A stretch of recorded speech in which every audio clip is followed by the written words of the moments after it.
সংবাদ সবাইকে স্বাগত জানাচ্ছি। আমি ফিরোজ তোহা। শুরুতেই সংবাদ শিরোনাম জানিয়ে দেব এই মুহূর্তে হাতে পাওয়া সর্বশেষ গুরুত্বপূর্ণ আপডেট বাংলা সংবাদ। শুরুতেই থাকছে বিএনপির ভাইস চেয়ারম্যান আহমেদ আজম খান বলেছেন, স্বৈরাচার শেখ হাসিনার সরকার গত ১৫ বছরে বিএনপিকে দমন করতে গিয়ে সিলেটের ইলিয়াস আলী সহ দলের অন্তত ৫২২ জন নেতাকর্মীকে গুম করেছে। গুম ছাড়াও বিএনপির প্রায় ১০,০০০ নেতাকর্মীকে খুন করেছে স্বৈরাচার আওয়ামী লীগ। হাসিনা রোশানলে পড়ে নিঃস্ব হয়ে গেছেন আরও ১০ লাখ নেতাকর্মী। তারপরও রাজপথ ছাড়েনি বিএনপি। গত ৫ অগাস্ট স্বৈরশাসকের পতন হয়েছে, তাই এই অর্জনকে বৃথা যেতে দেব না। এবারে জানাবো হাসিনার মন্ত্রীদের মধ্যে এ পর্যন্ত যারা গ্রেপ্তার হলেন। তারকা রাজনৈতিক ও বুদ্ধিজীবীদের মধ্যে সবশেষ ৭১-এর ঘাতক দালাল নির্মূল কমিটির উপদেষ্টা মণ্ডলীর সভাপতি শাহরিয়ার কবির ও সাবেক রেলমন্ত্রী নুরুল ইসলাম সুজনকে গ্রেপ্তার করেছে পুলিশ। সোমবার রাত সোয়া ১২টার দিকে ঢাকার বনানী বাসা থেকে কবিরকে গ্রেপ্তার করা হয়। প্রিয় দর্শক, আওয়ামী লীগের কোন কোন নেতা পর্যন্ত গ্রেপ্তার হয়েছেন, কতবার রিমান্ড খেটেছেন, কোথায় কার অবস্থান রয়েছে, এ বিষয়ে জানতে সঙ্গে থাকুন। জানাবো বিদ্যুৎ সংযোগ বিচ্ছিন্ন করাকে কেন্দ্র করে সংঘর্ষ, নিহত ১। গোপালগঞ্জের মুকসুদপুরে বিদ্যুৎ সংযোগ বিচ্ছিন্ন করাকে কেন্দ্র করে দু গ্রুপের মধ্যে সংঘর্ষের ঘটনা ঘটেছে। এ ঘটনায় সতীশ রায় নামে একজন নিহত হয়েছেন, আহত হয়েছেন আরও ৫ জন। মঙ্গলবার রাতে মুকসুদপুর উপজেলার ননিখির ইউনিয়নের মহিষতলী গ্রামে এ সংঘর্ষের ঘটনা ঘটে। জানিয়ে দেব এবারের ফ্যাসিবাদ বিরোধী সংগ্রাম ১৬ বছর ও ৩৬ দিনের। বিএনপির স্থায়ী কমিটির সদস্য নজরুল ইসলাম খান বলেছেন, ছাত্র শ্রমিক জনতার গণঅভ্যুত্থান একদিনে সংগঠিত হয়নি। এর পেছনে রয়েছে রাজনৈতিক দলসমূহ এবং জনগণের বহু বছরের মরণপ্রাণ লড়াই সংগ্রাম। এবারকার ফ্যাসিবাদ বিরোধী সংগ্রাম ১৬ বছর এবং ৩৬ দিনের। হঠাৎ কোনো ঘটনা সংঘটিত হয়নি। এদিকে মিয়ানমার থেকে ছোড়া গুলি লাগলো টেকনাফ বন্দর ভবনে। মিয়ানমারের সীমান্তে লালদ্বীপ থেকে ছোড়া গুলি কক্সবাজারের টেকনাফের স্থলবন্দরের অফিস ভবনের জানালা ও পাশের একটি ট্রাকের সামনের কাছে লেগেছে। বুধবার দুপুরের দিকে ঘটনা ঘটেছে বলে নিশ্চিত করেছে টেকনাফ উপজেলা নির্বাহী কর্মকর্তা মোহাম্মদ আদনান চৌধুরী। এবং সর্বশেষ জানাবো আন্তর্জাতিক সংবাদ। ইসরায়েলের উপর হামলা বন্ধ করলে হুতিকে স্বীকৃতি দেবে যুক্তরাষ্ট্র। গাজায় চলমান বর্বরতার প্রতিবাদে ইসরায়েল এবং লোহিত সাগরে হামলা চালিয়ে যাওয়া ইয়েমেন ভিত্তিক সশস্ত্র গোষ্ঠী হুতিকে রাজনৈতিক স্বীকৃতি দিতে পারে যুক্তরাষ্ট্র। গোষ্ঠীটির দাবি, যুক্তরাষ্ট্র তাদের প্রস্তাব দিয়েছে, তারা যদি হামলা বন্ধ করে তবে ইয়েমেনে তাদের সরকারকে স্বীকৃতি দেওয়া হবে। গত বছরের ৭ অক্টোবর অবরুদ্ধ গাজা উপত্যকা থেকে ইসরায়েলি অভিমুখে হাজার হাজার রকেট ছুড়ে মুক্তিকামী ফিলিস্তিনিদের সশস্ত্র সংগঠন হামাস। এতে ইসরায়েলে নিহত হয়েছেন প্রায় ১,৪০০ জন। এরপর বছরের পর বছর অবরুদ্ধ গাজা উপত্যকায় চালানো নিপীড়ন আরও জোরালো করল ইসরায়েলি বাহিনী। সেদিনের পর থেকে চালানো সামরিক অভিযানে প্রাণ হারিয়েছে ৪০,০০০-এরও বেশি ফিলিস্তিনি, আহত ৯০,০০০-এরও বেশি। হতাহতের বেশিরভাগই বেসামরিক। এমন অবস্থায় বিশ্বজুড়ে যুদ্ধবিরতির আহ্বান জানানো হচ্ছে। এতক্ষণ শিরোনাম শুনছিলেন, এবার বিস্তারিত। প্রিয় দর্শক, আপনি যদি এই চ্যানেলে নতুন হয়ে থাকেন, ভিডিওটি দেখতে দেখতে চ্যানেলটি সাবস্ক্রাইব করে আমাদের সঙ্গে থাকুন। আর এই ভিডিও সম্পর্কে আপনি আপনার মূল্যবান মতামতটি কমেন্ট বক্সে জানিয়ে দিন। আর হ্যাঁ প্রিয় দর্শক, জানিয়ে দিন ভিডিওটি কোথা থেকে দেখছেন। ১০,০০০ বিএনপি নেতাকর্মীকে খুন করেছে আওয়ামী লীগ। বিএনপির ভাইস চেয়ারম্যান আহমেদ আজম খান বলেছেন, স্বৈরাচার শেখ হাসিনার সরকার গত ১৫ বছরে বিএনপিকে দমন করতে গিয়ে সিলেটের ইলিয়াস আলী সহ দলের অন্তত ৫২২ জন নেতাকর্মীকে গুম করেছে। গুম ছাড়াও বিএনপির প্রায় ১০,০০০ নেতাকর্মীকে খুন করেছে স্বৈরাচার আওয়ামী লীগ। হাসিনা রোশানলে পড়ে নিঃস্ব হয়েছেন ১০ লাখেরও বেশি নেতাকর্মী। এরপরও রাজপথ ছাড়েনি বিএনপি। গত ৫ অগাস্ট স্বৈরশাসকের পতন হয়েছে, তাই এই অর্জনকে বৃথা যেতে দেব না।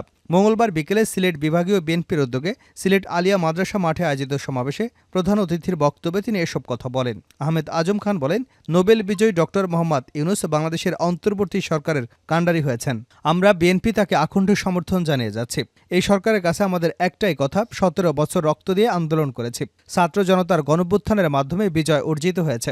জনগণ মুখে আছে ভোট দেবার জন্য। তিনি আরও বলেন, ইউনূসের সরকারকে বলবো, আপনি যত প্রয়োজনীয় সংস্কার করুন, এরপর নির্বাচনের রোডম্যাপ ঘোষণা করুন। যতদিন বাংলাদেশ এই সংস্কার একটার পর একটা চলতে থাকবে, তাই এটার শেষ নেই। দিন যাবে, একটা করে নতুন ইস্যু আসবে, সেই সংস্কার আমরা করব। তাই এই আন্তর্জাতিক গণতন্ত্র দিবসে আপনার কাছে চাওয়া, মৌলিক সংস্কার শেষ করে আপনি নির্বাচনের রোডম্যাপ ঘোষণা করুন।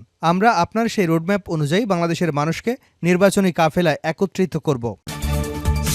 হাসিনার মন্ত্রীদের মধ্যে এ পর্যন্ত যারা যারা গ্রেপ্তার হলেন, তারকা রাজনৈতিক এবং বুদ্ধিজীবীদের মধ্যে সবশেষ ৭১-এর ঘাতক দালাল নির্মূল কমিটির উপদেষ্টা মণ্ডলীর সভাপতি শাহরিয়ার কবির ও সাবেক রেলমন্ত্রী মোহাম্মদ নুরুল ইসলাম সুজনকে গ্রেপ্তার করেছে পুলিশ। সোমবার রাত সোয়া ১২টার দিকে ঢাকার বনানী বাসা থেকে কবিরকে গ্রেপ্তার করা হয়। এর আগে সোমবার রাত 10টার দিকে সাবেক রেলমন্ত্রী নুরুল ইসলামকে গ্রেপ্তার করেছে ঢাকা মহানগর পুলিশ।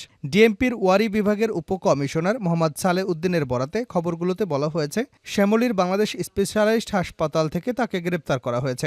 যাত্রাবাড়িতে ইমরান হোসেন নামের এক তরুণ হত্যা মামলায় গ্রেপ্তারের ঘটনা ঘটে। গত 1 সেপ্টেম্বর ইমরান হোসেনের মা কোহিনুর আক্তার বাদী হয়ে যাত্রাবাড়ি থানায় ওই মামলাটি দায়ের করেন। সেখানে সাবেক আইনমন্ত্রী শফিক আহমেদ, সাবেক অ্যাটর্নি জেনারেল এম আমিনউদ্দিন সহ মোট 297 জনকে আসামি করা হয়েছে বলে গণমাধ্যমে এসেছে। শাহরিয়ার কবিরকে রমনা থানায় দায়ের করা মামলায় গ্রেপ্তার করা হলেও তার নামে ঢাকার একাধিক থানায় কয়েকটি মামলা দায়ের করা হয়েছে বলে জানা গেছে।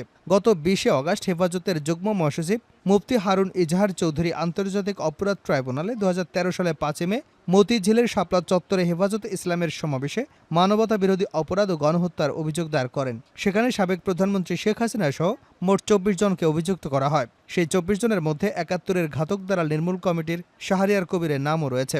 এদিকে মোহাম্মদ নুরুল ইসলাম সুজনকে যাত্রাবাড়ি থানায় দায়ের করা যে হত্যা মামলায় গ্রেপ্তার করা হয়েছে, সে মামলায় মোট 297 জনকে আসামি করা হয়েছে।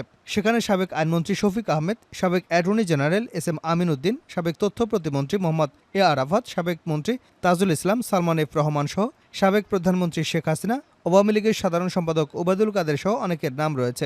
তবে এই মামলায় অভিযুক্তদের মধ্যে একাধিক সাংবাদিকের নামও রয়েছে। বিশেষ করে 71 টেলিভিশনের একাধিক সাবেক ও বর্তমান সাংবাদিক, সময় টেলিভিশনের সাবেক ব্যবস্থাপনা পরিচালক আহমেদ জোবায়ের, এটিএন নিউজের বর্তমান ও সাবেক বার্তা প্রধান মুন্নী সাহাব। গত 5 অগাস্ট শেখ হাসিনার পতনের পর থেকে এখন পর্যন্ত আওয়ামী লীগের 2 ডজনেরও বেশি মন্ত্রী, সংসদ সদস্য, উপদেষ্টা ও শীর্ষ পর্যায়ের নেতাদের গ্রেপ্তার করা হয়েছে। এদের মধ্যে রয়েছেন সাবেক আইনমন্ত্রী আনিসুল হক, সাবেক প্রধানমন্ত্রীর বেসরকারি শিল্প বিনিয়োগ উপদেষ্টা সালমান এফ রহমান, শেখ হাসিনার সাবেক জ্বালানি খনি সম্পদ প্রতিমন্ত্রী তৌহিদ ইলাহি চৌধুরী ও সাবেক জনপ্রশাসন মন্ত্রী ফরহাদ হোসেন রয়েছেন। গতকাল সোমবার তৌফিক ইলাহি চৌধুরীকে রিমান্ড শেষে কারাগারে পাঠানো হয়েছে। আর একই দিনে ফরহাদ হোসেনকে 5 দিনের রিমান্ড মঞ্জুর করেছেন আদালত। এছাড়া সাবেক 2 ডিআইজি আব্দুল আল মামুন এবং এম শহীদুল হক সহ পুলিশের বেশ কয়েকজন কর্মকর্তাকে গ্রেপ্তার করা হয়েছে। ক্ষমতাচ্যুত হবার পর সাবেক প্রধানমন্ত্রী শেখ হাসিনার বিরুদ্ধে শতাধিক মামলা হয়েছে, যেগুলোর বেশিরভাগই হত্যা মামলা। এছাড়া গণহত্যা এবং অপহরণের মতো অভিযোগের মামলা রয়েছে আওয়ামী লীগ সভাপতির বিরুদ্ধে। এসব মামলার আসামির তালিকায় তার বোন রেহানা, ছেলে সজীব ওয়াজেদ জয়, মেয়ে সাইমা ওয়াজেদ পুতুলের নামও রয়েছে। একইভাবে নাম রয়েছে আওয়ামী লীগের শীর্ষ অনেক নেতার। তাদের মধ্যে গত 5 অগাস্ট শেখ হাসিনা পদত্যাগ করে ভারতে পালিয়ে যাওয়ার পরপরই হজরত শাহজালাল আন্তর্জাতিক বিমানবন্দর হয়ে দেশত্যাগের চেষ্টা করেন তার আওয়ামী লীগ সরকারের মন্ত্রিসভার একাধিক সদস্য। সাবেক তথ্য প্রযুক্তি প্রতিমন্ত্রী জুনায়েদ আহমেদ পলককে বিমানবন্দর থেকে আটকের খবর পাওয়া যায়। যদিও পরবর্তীতে জুনায়েদ আহমেদ পলক, ছাত্রলীগ নেতা তানভীর হাসান সৈকত ও সাবেক ডেপুটি স্পিকার শামসুল হক টুকুকে একই দিনে খিলক্ষেত থানার নিকুঞ্জ আবাসিক এলাকা থেকে আত্মগোপনে থাকা অবস্থায় গ্রেপ্তার দেখানো হয়। এদিকে সরকার পতনের পর আওয়ামী লীগ সভাপতি শেখ হাসিনা সহ দলের অনেক নেতার বিরুদ্ধে হত্যা, গুম ইত্যাদি মামলা করা হয়েছে। তাদের অনেকে টিপু মুন্সির মতো গ্রেপ্তার করা হয়েছে, অনেককে রিমান্ডে নেওয়া হয়েছে। সাবেক শিক্ষামন্ত্রী ডক্টর দীপুমণি, আওয়ামী লীগের সাংগঠনিক সম্পাদক আহমেদ হোসেন, সাবেক মুক্তিযুদ্ধ বিষয়ক প্রতিমন্ত্রী এবি তাজুল ইসলাম, সাবেক তথ্যমন্ত্রী হাসানুল হক ইনু, সাবেক পর্যটন ও বেসামরিক বিমান চলাচল মন্ত্রী রাশেদ খান মিনানও গ্রেপ্তার হয়েছেন। সরকারের মন্ত্রী, প্রতিমন্ত্রী এবং আওয়ামী লীগের নেতৃবৃন্দদের যেমন গ্রেপ্তার হয়েছেন, তেমনি সাবেক অনেক কর্মকর্তাও আটক হয়েছেন।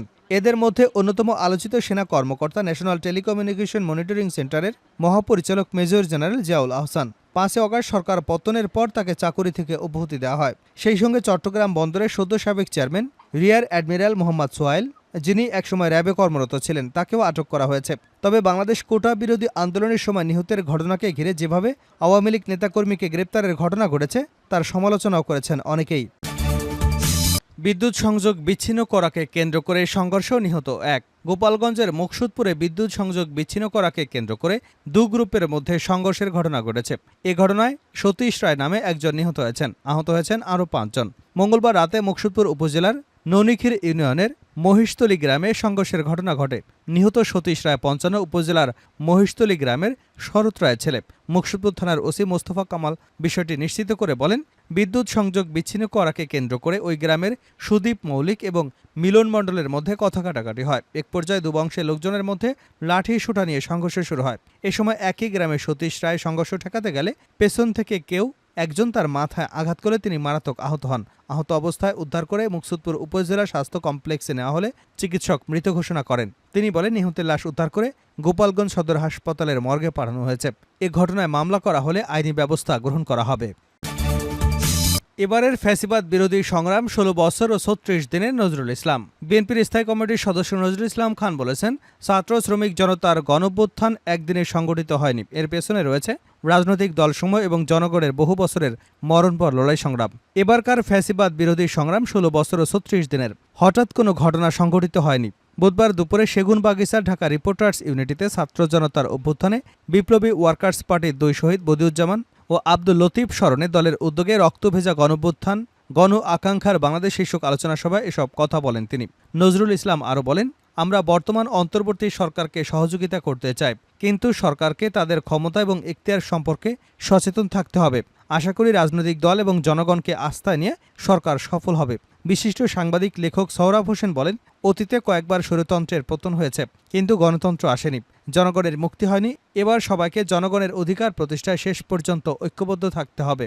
সভাপতির বক্তব্যে বিপ্লবী ওয়ার্কার্স পার্টির সাধারণ সম্পাদক সাইফুল হক বলেন, অন্তর্বর্তী সরকারের অগ্রাধিকার কাজ সম্পর্কে অস্পষ্টতার পাশাপাশি সমন্বয়হীনতাও দেখা যাচ্ছে।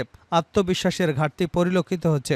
অন্তর্বর্তী সরকার যাতে আবার বিশেষ কোনো স্বার্থন্বেষী মহলের কাছে কোনোভাবে জিম্মি হয়ে না পড়ে তা নিশ্চিত করতে হবে। প্রশাসনে যে অস্থিরতা চলছে তা অবিলম্বে বন্ধ করতে হবে। তিনি বলেন, অন্তর্বর্তী সরকারকে নানা উস্কানি, অনৈতিক চাপ এবং প্রভাব মোকাবিলা করে তার নিরপেক্ষ চরিত্র বজায় রাখতে হবে। সরকার বিতর্কিত হলে পরবর্তী জাতীয় নির্বাচন প্রশ্নবিদ্ধ হবে। সাইফুল হক আশু গুরুত্বপূর্ণ সংস্কারের উদ্যোগের পাশাপাশি যৌক্তিক সময়ের মধ্যে অবাধ ও নিরপেক্ষ নির্বাচন অনুষ্ঠানের প্রস্তুতি নিতেও সরকারের প্রতি আহ্বান জানিয়েছেন।